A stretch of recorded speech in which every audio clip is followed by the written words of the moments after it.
From optimism and a willingness to compromise to sharp criticism and a readiness to make every threat a reality, Donald Trump's attitude toward Putin has deteriorated sharply. This didn't happen right away. For many months, the Kremlin dictator showered the head of the White House with compliments, tried to be the first to congratulate him on every occasion, and offered peace in order to strengthen his friendly image in Trump's eyes. Why did this eventually stop working? Let's figure it out.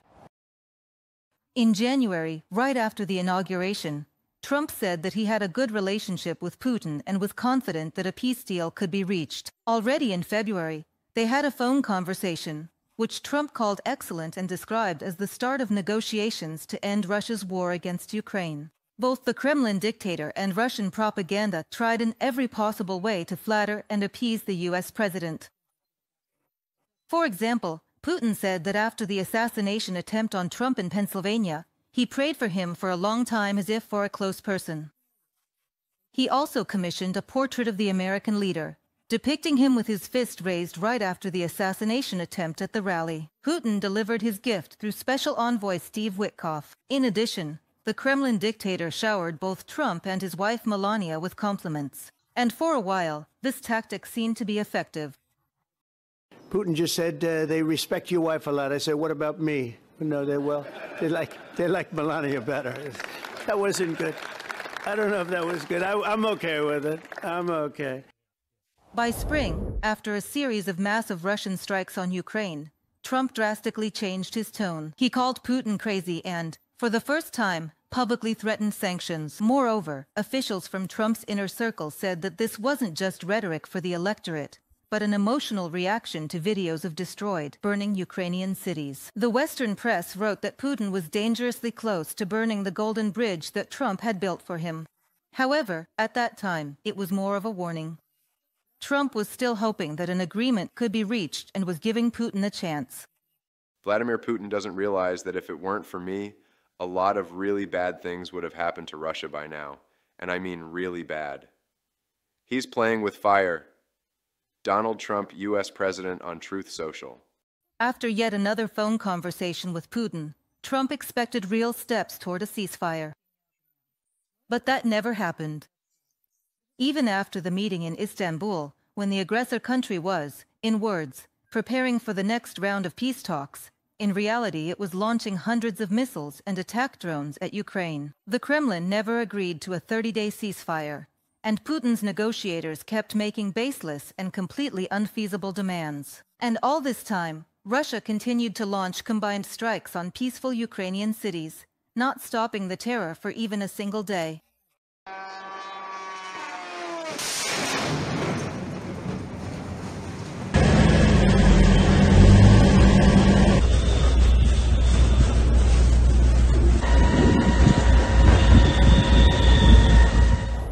This is exactly what Putin wants, for our people to suffer, to flee Ukraine, and for homes, schools, for life itself to be destroyed everywhere, not just near the front lines. Remember, just a year ago, many people thought Russia wanted real peace, real talks, and a ceasefire.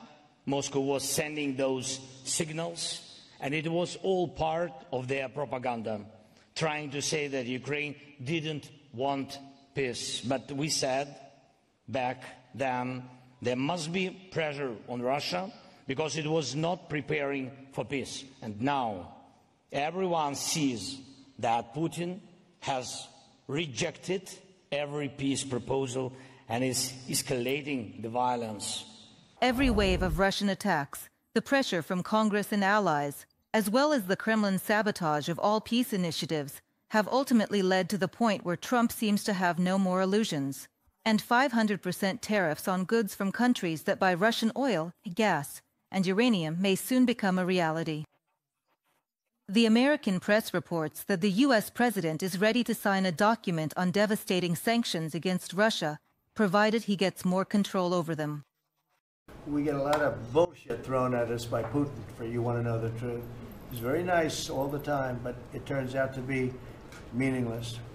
I'm looking at it, yeah, no, I'm looking. The Senate is passing and passed very, very tough sanctions. But yeah, I'm looking at it.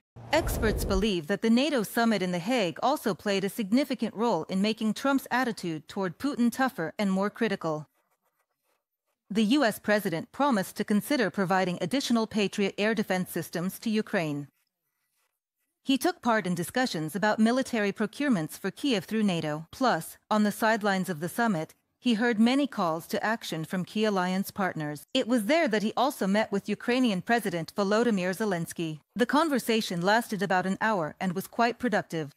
After half a year of White House skepticism toward Kyiv and friendliness toward Moscow, President Donald Trump and top Republicans have shifted course, with the White House preparing to send additional weaponry to Ukraine and Congress moving to enact tough new sanctions on Russia.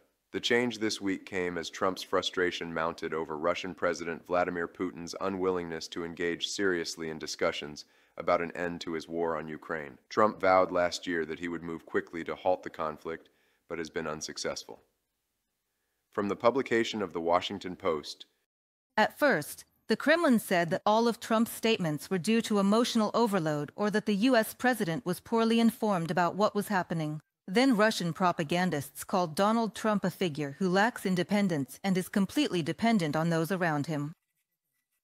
And now, all the federal channels are talking about the Bidenization of Trump and yet another stab in the back. This is being said not only on Russian television screens. On the sidelines of the summit in Malaysia, Russian Foreign Minister Lavrov tried to convince U.S. Secretary of State Mark Rubio that Moscow is being forced to respond to threats and that Kiev supposedly is incapable of making agreements. In response, Rubio once again voiced the position of the President of the United States, disappointment and frustration with the actions of the Kremlin. Yeah, I'm not going to characterize our conversation other than to tell you that I expressed what the President has said publicly, which is that we feel as if we've dedicated a lot of time and energy to this matter, and just not enough progress has been made. We need to see a roadmap moving forward about how this conflict can conclude. And then we shared some ideas about what that might look like, and obviously I'll take that back to the President here as early as this evening, and hopefully there's something that we can build on there.